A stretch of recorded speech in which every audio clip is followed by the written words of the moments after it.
A'udzu billahi minasyaitonir rajim. Bismillahirrahmanirrahim. Assalamualaikum warahmatullahi wabarakatuh.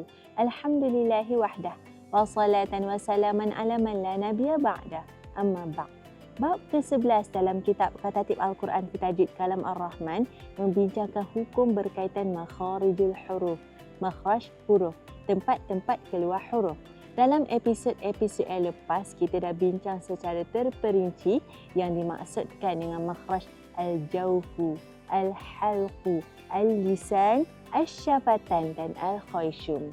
Jadi bila mana kita buka halaman ke-98 daripada kitab Katatib Al-Quran fi Tajwid Kalam Ar-Rahman, ada khulasah, kesimpulan daripada perbincangan kita dalam episod yang lepas. Ada 31 huruf pada makhraj huruf yang berbeza. Kita boleh lihat pada gambar rajah yang disediakan, lidah. Lidah keluar daripadanya 18 huruf, kerongkong keluar daripadanya 6 huruf, dua bibir keluar daripadanya 4 huruf dan rongga mulut keluar daripadanya 3 huruf. Selain itu disimpulkan juga 28 huruf hijaiyah ni yang terlibat dalam hukum nun mati. Kita boleh lihat pada gambar rajah yang disediakan, ikhfa melibatkan 15 huruf, izhar melibatkan 6 huruf, idgham 6 huruf, juga iqlab 1 huruf. Ini kesimpulan daripada perbincangan kita dalam episod-episod yang lepas. Episod kali ini kita akan sambung pada al-makharijul khassah, makhraj secara khusus. Jom kita baca daripada kitab Katatib Al-Quran fi Tajwid Kalam Ar-Rahman. Makhraj secara khusus adalah terhad dan hanya mempunyai satu makhraj sahaja. Ulama berselisih pendapat dalam hal ini.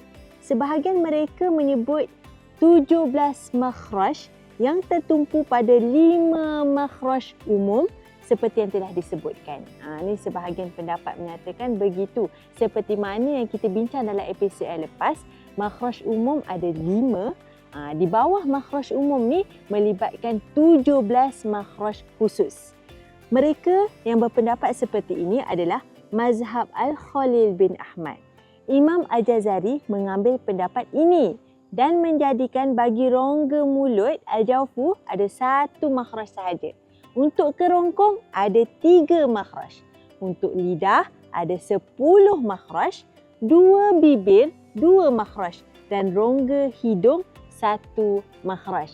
Ini pendapat yang diambil oleh Imam Al-Jazari. Yang mana pendapat ni kita dah bincang panjang dalam episod-episod yang lepas. Satu persatu kita bincang berkaitan makhraj umum dan makhraj khusus serta huruf-huruf yang keluar daripadanya. Boleh scroll dan tonton episod yang lepas. Kita sambung baca daripada kitab Katatib Al-Quran fi Tajwid Kalam Ar-Rahman. Sebahagian daripada mereka berpendapat 16 makhraj sahaja yang fokus pada 4 makhraj yang umum dengan menyingkirkan rongga mulut. Maknanya ada pendapat pula mengatakan rongga mulut itu tak termasuk dalam makhraj huruf.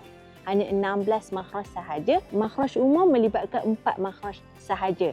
Menyingkirkan rongga mulut. Katanya rongga mulut bukan makhraj huruf dan dipecahkan hurufnya. Oleh itu, ini pendapat yang kedua, oleh itu huruf alif makhrajnya hujung kerongkong. Sama macam hamzah.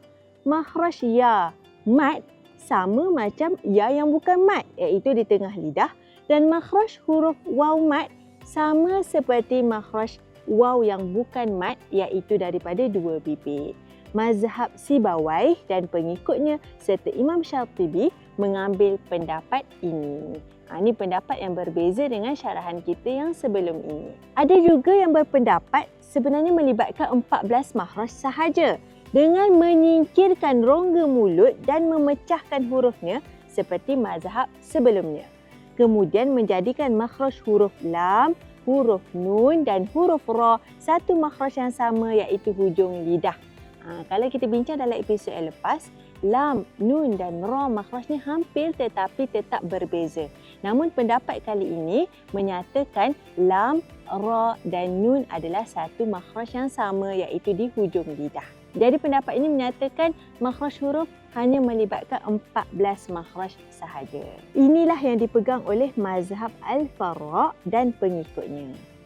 Mana satu pendapat yang masyhur, Pendapat yang masyhur yang digunakan ialah pendapat pertama. Demikianlah disebut oleh Imam Ibnu Al-Jazari, makharijul hurufi 17 ala alladhi yakhtaruhu man ikhtabar. Maksudnya ini pendapat yang masyhur. Makhraj huruf melibatkan 17 makhraj. Seperti yang kita bincangkan dalam episod yang lepas. Yang mana makhraj umum ada 5 dan daripada 5 ni keluarnya makhraj khusus. Yang mana makhraj al-jawfu 1. Makhraj rongga mulut 1 makhraj sahaja. Untuk kerongkong al-halqu ada 3 makhraj. Untuk lidah al-lisan ada 10 makhraj. 2 bibir ada 2 makhraj dan rongga hidung ada 1 makhraj. Boleh tonton episod yang lepas, kita dah bincang panjang berkaitan makhraj huruf ini. Nantikan episod akan datang, kita akan bincang pula untuk gelaran bagi huruf, insya-Allah. Perkongsian ini saya kongsikan daripada kitab Katatib Al-Quran Bertajwid Kalam Ar-Rahman. Panduan lengkap ilmu tajwid. Bagi anda yang berhajat untuk dapatkan kitab istimewa ini, dapatkan di www.nashrulquran.com atau hubungi admin Akademi Nashrul Quran di 0167182825. Jangan lupa like, komen, share, subscribe YouTube channel Katatib Al-Quran. Follow juga semua sosial media Katatib Al-Quran. Segala yang baik itu datangnya daripada Allah Subhanahu Wa Taala. Wabillahi taufiq wal hidayah. Wassalamualaikum warahmatullahi wabarakatuh.